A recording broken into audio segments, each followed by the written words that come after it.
Ladies and gentlemen, dear lovers of music, my name is Carl Philipp Emanuel Bach. I was born in 1714 in Weimar, the second surviving son of Johann Sebastian Bach. My father's shadow was vast, a master of counterpoint and of the organ loft. Yet I sought my own path in a changing world.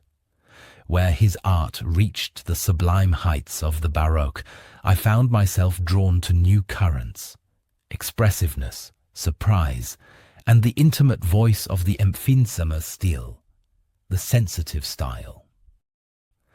I was trained thoroughly by my father in Leipzig and later studied law in Frankfurt an der Oder, but music proved the stronger calling.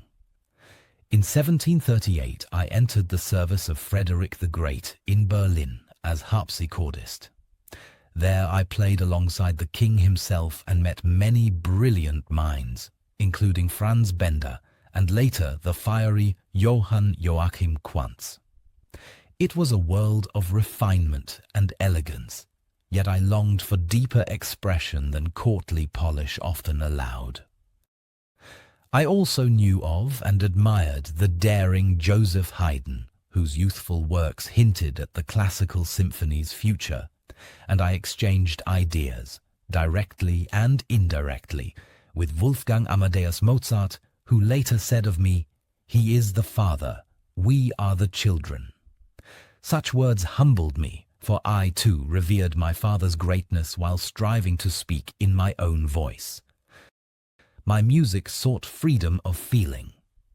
In my keyboard sonatas and concertos, you will hear sudden shifts of mood, joy breaking into melancholy, drama yielding to calm.